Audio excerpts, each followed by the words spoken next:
Hello guys, kumusta po sa inyong lahat? So for today's video ay magluto ulit tayo nitong napakasarap na adobo na baboy sa asin.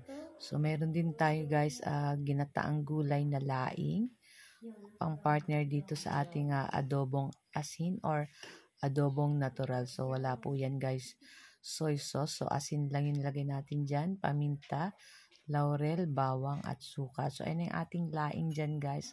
Ako, super yummy yan guys. So, yung laing guys, next time ko na lang po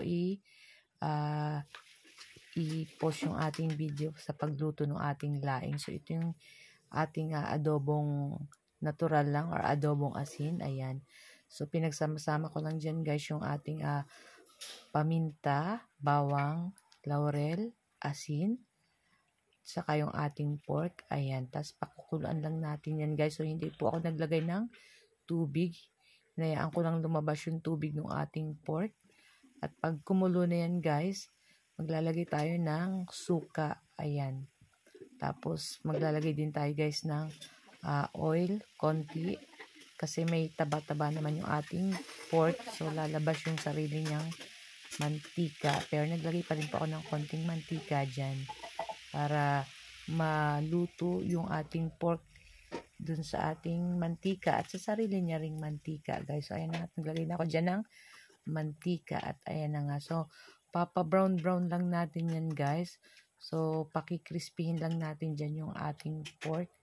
So parang lalabas na dyan is parang lechong kawali na yung labas, pero hindi siya ganun katigas or ka-crispy. So juicy pa rin yan guys. At lasang lasa yung bawang niya, yung ating laurel, yung ating suka, yung ating paminta. Naku, napakasarap nito guys. Siyempre, bagay na bagay din to sa ating ginataang gulay na laing. So, kahit saan naman po siya pwedeng i-partner.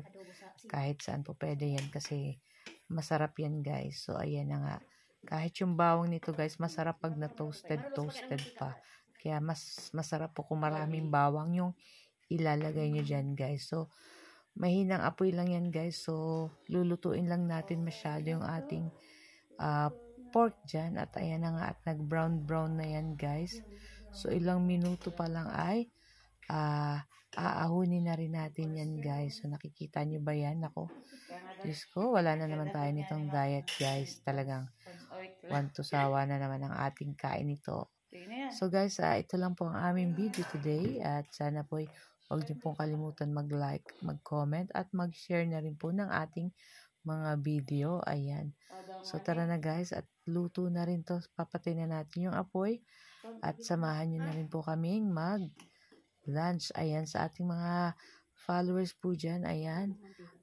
Shout out po sa inyo. Maraming salamat po sa mga walang sawang nagla-like, nagko-comment, at lalong-lalo na siya nag-share ng ating mga video. Ayan, maraming salamat po sa inyong lahat. So guys, ito lang po ang aming video. Thank you for watching and see you next video again.